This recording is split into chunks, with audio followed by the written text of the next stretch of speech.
Oh hey, glad you came. Let's go for a walk. I've been learning about an issue that's been troubling me over the years, and I'd love to talk to you about it. I know it can be a sensitive subject, so I hope you don't mind. But this cultural psychology course we're in has had me thinking a lot about how culture shapes the way we understand and experience obesity here in Canada. And I think we could better address the issue if we paid more attention to these processes. You see, the number of people who experience obesity, the nature of their experiences, and the strategies used to reduce that number and improve those experiences are highly variable products of culture. Individual and cultural level, biological, psychological, and social factors interact and combine to produce experiences of obesity that vary both between and within cultures. So there may be no singular way to understand Canadian experiences of obesity as culture-specific phenomena. But we may still be able to improve our approaches to addressing obesity in the Canadian context by looking at cultural processes producing variations in obesity-related outcomes. Oh, it's starting to rain, so we better get inside. Obesity is a product of culture that has roots in biology. Generally, the World Health Organization, Obesity Canada, and Health Canada all agree that obesity is a chronic disease characterized by excessive fat accumulation that can impair health. This definition provides an ethic-level perspective on obesity, which frames the issue in basic biomedical terms that can be applied across cultures. However, while we all share physiological mechanisms that underlie the accumulation and retention of fat, as well as the health risk this entails, these processes are shaped in varying ways by the unique context of our lives, which in the end determines how we strike the balance between the amount of calories we burn and the amount we consume. As much as unique combinations of genes may make some of us more or less susceptible to obesity, so do the unique combinations of contextual factors we experience. We could gain insight into the emics of obesity in Canada by exploring factors that influence culture-specific understandings and experiences. The obesity-culture relationship is complex. Culture affects obesity in multifaceted ways, and vice versa. In their attempt to help understand obesity on a global level, Borchu Tekish and her colleagues illustrate how cultural factors influence the macro-level experience of obesity. They found significant, positive correlations between countries' obesity rates and Hofstede's cultural dimensions of individualism, uncertainty avoidance, and short-term orientation, which relate to the need for autonomy and independence, anxiety and stress management, and the importance of long-term goals and planning, respectively.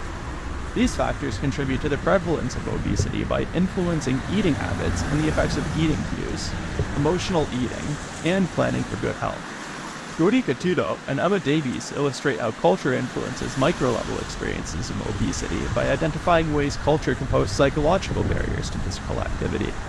In their study on social ecological factors affecting physical activity participation, one example they found is that a dominant culture's overemphasis on the relationship between physical activity, weight loss, body shape, and appearance can discourage members of minority cultures that favor bigger bodies from participating in physical activity. Roger Figueroa and his colleagues build on the understanding that culture influences obesity-related behaviors and outcomes by pointing out that this relationship goes both ways. In their study on perceptions of childhood obesity in South Africa, Figueroa and co. looked at causes and consequences of childhood obesity across the concentric context of biology, psychology, family, community, country, and culture, finding that not only did culture influence many of the factors they identified at each level, but those factors contributed to shaping culture-specific South African understandings of childhood obesity. Their research emphasizes the bidirectional nature of the relationship that exists between elements of culture, such as values and norms related to diet, body image, body weight, and health, and corresponding behaviors such as physical activity and eating habits. Well, I'm starting to get hungry. The inputs and outputs of culture and obesity are complexly intertwined. The relatively low prevalence of obesity in Japan reflects how relationships between obesity-related perceptions, behaviors, and outcomes are culture-specific and may not be translatable across other cultures. John Holtzman's research indicates that while people in Japan do not typically eat healthier foods or exercise more, they are less likely to be obese than people in other countries who face similar obesogenic factors.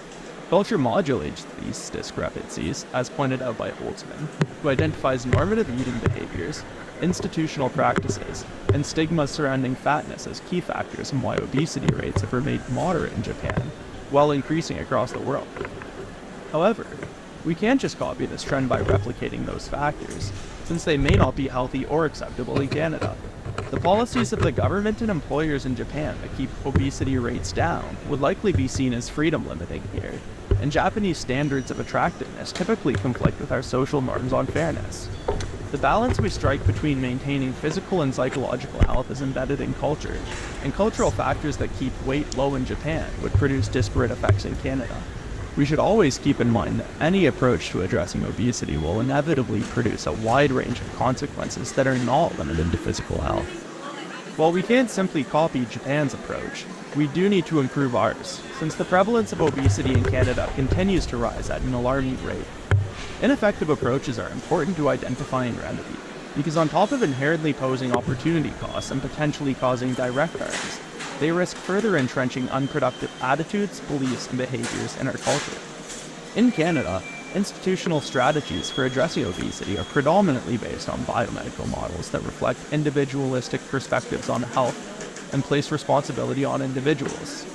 However, these appeals lend themselves to viewing the experience of obesity as a failure to uphold this personal responsibility, which can be stigmatizing and consequently counterproductive, since without the proper social controls, stigmatization may actually promote obesogenic behavior.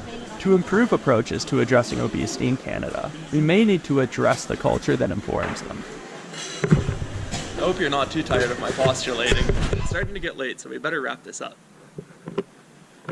At the end of the day, I think improving our approaches to addressing obesity in Canada boils down to focusing less on the biological aspect of obesity and more on the cultural aspects.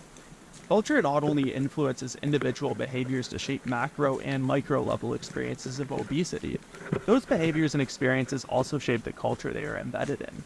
And an effective approach to addressing obesity will consider that it needs to address, and will affect, much more than individuals' physical health. Well, I could probably talk your ear off, so you better get out of here while you can. Safe travels and stay healthy.